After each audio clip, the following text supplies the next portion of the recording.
Hola, soy Nicolás Rivera y estoy con mi compañero Daniel Ladino. Hoy vamos a ver el método de diseño plantilla. La agenda a seguir en esta presentación será la siguiente. Planteamiento del problema.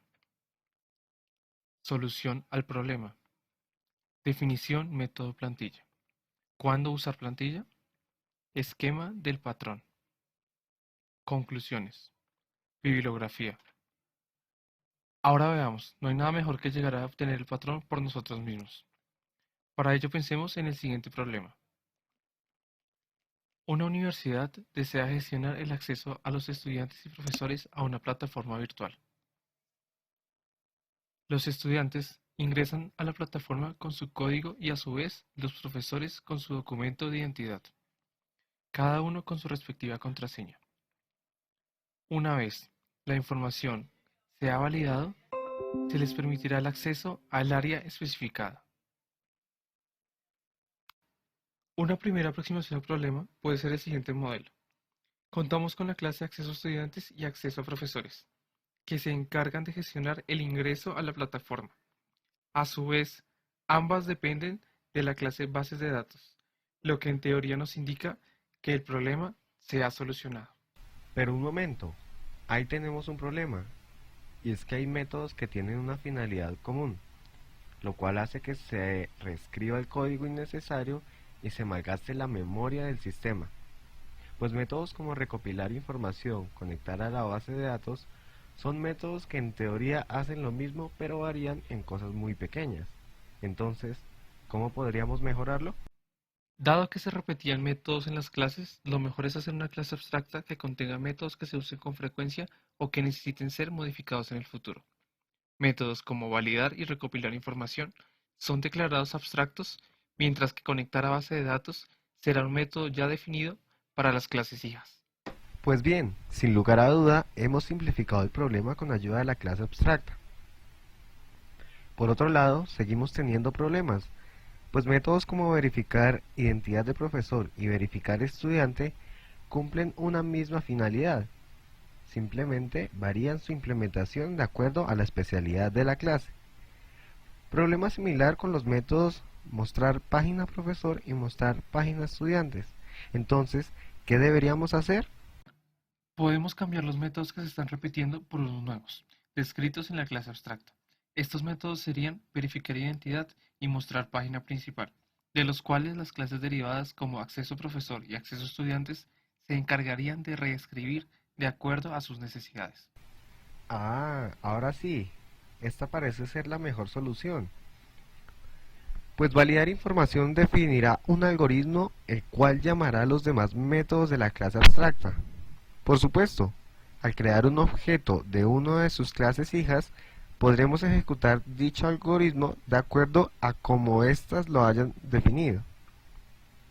Para que se vea más claro la solución del problema, veamos cómo se implementaría en código de Java.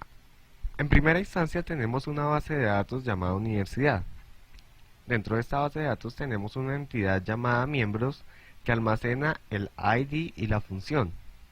Por ejemplo, si es estudiante o docente. Ahora en la base de datos tenemos los siguientes datos registrados: un código perteneciente a un estudiante y un documento de identidad referente a un profesor.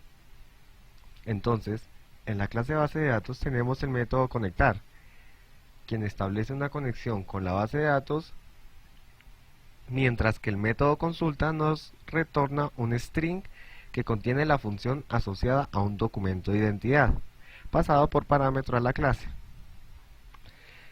Y tenemos un método cerrar conexión, que finaliza los procesos asociados a la lectura de la base de datos. La clase acceso a la plataforma que habíamos definido como abstracta contiene nuestro método plantilla, el cual corresponde a validar información. Este método lo declaramos de tipo final porque no queremos que las clases hijas lo modifiquen. Este, a su vez, contiene el algoritmo que usaremos al momento de loguear un usuario.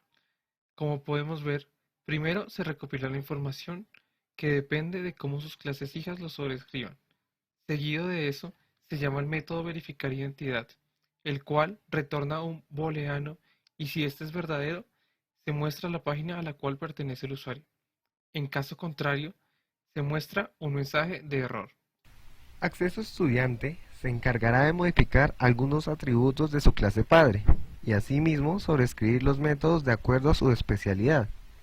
Por ejemplo, recopilar información le preguntará al usuario su código estudiantil. Ahora, verificar identidad realizará una consulta con el número de documento en la base de datos y si el resultado obtenido corresponde a estudiante, se retorna un verdadero. Finalmente, mostrar página principal mostrará un mensaje que le comunicará al usuario que se encuentra en el aplicativo Estudiantes. Similarmente sucede con la clase Acceso Profesor, que redefinirá los métodos específicamente para validar un docente. Entonces, en esta clase preguntaremos al usuario su documento de identidad y en vez de mostrar página estudiante, esta vez mostrará página docente. Finalmente, la aplicación del patrón en el cliente sería de la siguiente manera. Haciendo sustitución del ISCOP, creamos un objeto de tipo acceso plataforma referenciado a acceso estudiantes y llamamos al método plantilla. Ahora veamos un ejemplo. En el siguiente caso, ingresamos con un registro de la base de datos. Como el documento existe y pertenece a un estudiante, se le permite el acceso al aplicativo. En caso contrario, se mostraría el error de validación. Definición, método plantilla. La solución al problema anterior fue hecha precisamente con la implementación del método plantilla, que permite a las subclases definir ciertos pasos de un algoritmo sin que se cambie su estructura en un futuro.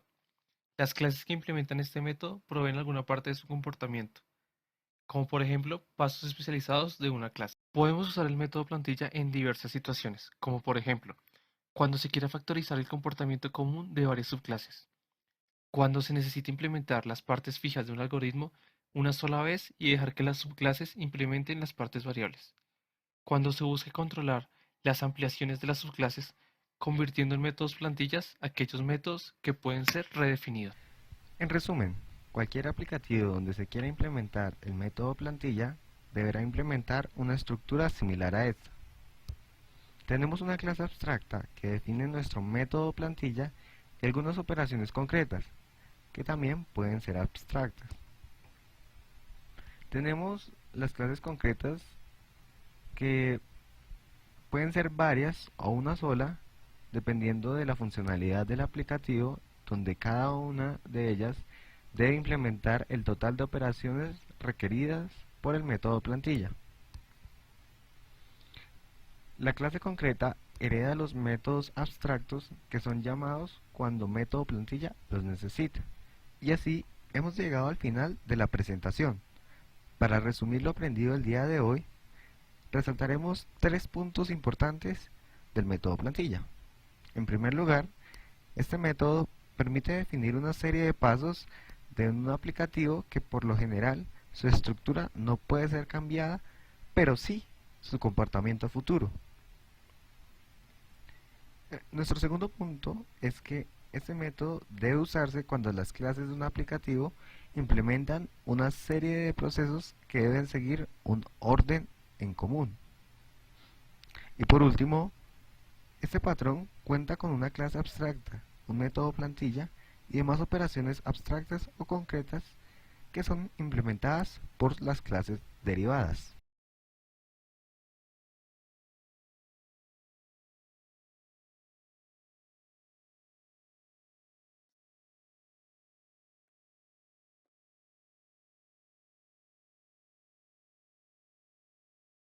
Este video fue presentado por Daniel Ladino y Nicolás Rivera. Gracias por su atención.